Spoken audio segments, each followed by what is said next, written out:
મારું નામ કીર્તિ ઝા છે, લિટલ કિંગડમ સ્કૂલ સંચાલક, અને અમારી શાળા 2003થી ચાલુ છે.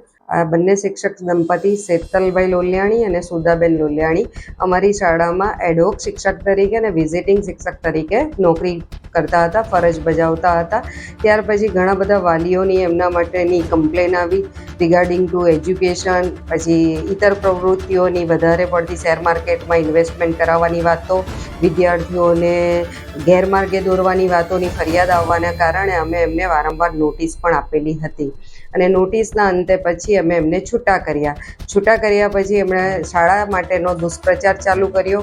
વિદ્યાર્થીઓના ડેટા, જે ટોપર્સ વિદ્યાર્થીઓના ડેટા હોય એ બીજી અન્ય શાળાઓમાં પણ એમણે આપ્યા. અને એમની આવી બધી હરકતોને કારણે અમે ક્રાઇમ બ્રાન્ચમાં અરજી કરેલ અને ત્યાં એમણે માફીનામું પણ માંગેલું હતું. બંને હસબન્ડ વાઈફે માફીનામું માંગ્યું હતું કે હવે પછી અમે શાળાની પ્રતિષ્ઠાને હાનિ પહોંચે તેવું કોઈ પણ કાર્ય કરીશું નહીં.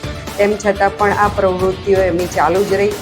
દરેક વિદ્યાર્થીઓના વાલીઓને અને વિદ્યાર્થીઓ જે ગ્રેડ 9 to 12ના છે એમને પર્સનલ એમના મોબાઈલમાં પણ વોટ્સઅપ, ઇન્સ્ટાગ્રામ, ફેસબુક દ્વારા પણ જાણ કરતા કે શાળા બંધ થઈ જવાની છે અને આ અન્ય શાળાઓમાં તમે એડમિશન લો.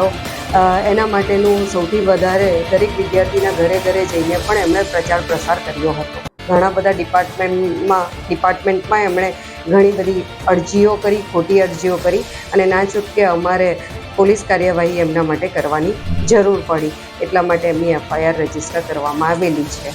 અમે જિલ્લા શિક્ષણ વડાના જે જિલ્લા શિક્ષણ અધિકારી છે રાવલ સાહેબ, એમને પણ અમે જાણ કરી છે આ અંગે,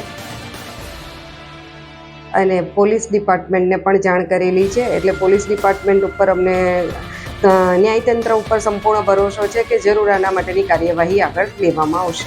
અમારી શાળા 2003થી ચાલુ છે. 2007થી ધોરણ 1ની પરમિશન સાથે અત્યારે ધોરણ 12 સુધીની સ્કૂલ છે. છેલ્લા 5-6 વર્ષથી શાળાનું 100% રિઝલ્ટ આવે છે.